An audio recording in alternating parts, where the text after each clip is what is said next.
Здравствуйте, уважаемые! Если ваш ребенок обучается в первых 6 классах русскоязычной школы, то, обратившись на WhatsApp по телефону, указанному на ваших экранах, вы можете получить доступ к качественным и недорогим урокам казахского языка, где все задания выполнены и переведены на русский язык. С 1 по 4 класс мы даем видеоуроки, а в 5 и 6 классе занимаемся по конспектам и видео. В сегодняшнем видео мы покажем, как с нашими конспектами можно подготовиться к первому уроку первого модуля 6 класса по учебнику казахского языка и литературы издательства Көкжиек Горизонт. Перед вами первая и вторая страницы конспекта, который представляет собой таблицу, в левом столбце которой текст учебника на казахском языке и выполненные задания. В правом столбце параллельный перевод на русский язык. Вот так, например, переведен раздел «Тальдак Багдар. Развитие языка» на странице 5 учебника, посвященный конкретным и абстрактным существительным. Во втором задании дано стихотворение Фаризы Оңғарсыновой. Вы видите, что его смысл переведен на русский язык. Далее в конспекте показано, как полностью выполнить второе задание. В видеоуроках для 6 класса стихотворения будут прочитаны с выражением, чтобы слушателям было легче выучить их наизусть и отработать произношение. Мен. Халқымыздың сенімі, жақсылардың серігі. Күрестерде шыныққан ағалар мен көп іні. Әнмен алға аттаған, ар намысты сатпаған. Жеткіншегім менің, деп ағаларым мақтаған. Туған елім, бай далам, даламда еңбек қайнаған. Ұланымын отанның, қиындықтан таймаған. Мен елімнің күлкі, әні, болашағы, нұр таңы. Ерліктерге бастаған, бабалардың ұрпағы, ұланымын елімнің. Фариза Оңғарсынова. В третьем задании дан текст о праздновании Дня семьи. Давайте прочитаем его, а для облегчения понимания у вас на экране выделенный синим цветом перевод на русский язык.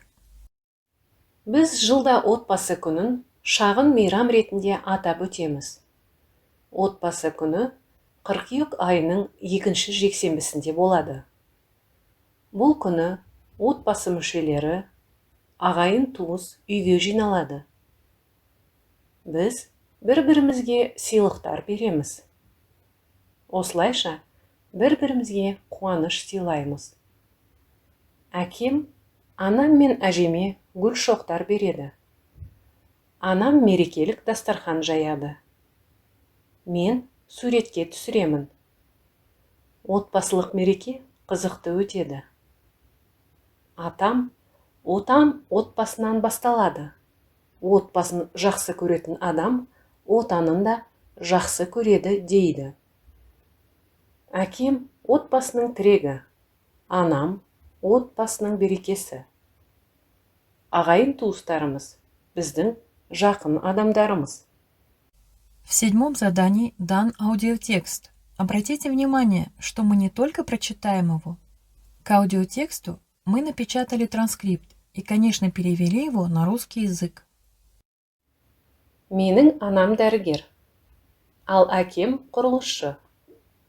Мен оқушымын. Мен отбасы күніне арнап, ата-анама ашық хат жаздым. Анар да ата-анасына ашық хат жазды. Біз мектепте мейрамға арнап концерт қойдық. Оқушылар әртүрлі өнер көрсетті. Отан отбасынан басталады. Мен өз отанымды сүйемін. В конце урока в разделе «Кель жаттығайық» «Давай потренируемся» у нас опять стихотворение. Как водится, прочитаем его с выражением, а для облегчения понимания в правом столбце перевод смысла. Қалсын апам қуанып. Апамызды сыйлайық, үйдің ішін жинайық. бұрынғыдай егесіп, ерегісіп тұрмайық. Қалмау үшін керісіп, кел, алайық келісіп. Атқарайық үйдегі жұмысты тең бөлісіп. Совет Әлімқұлов.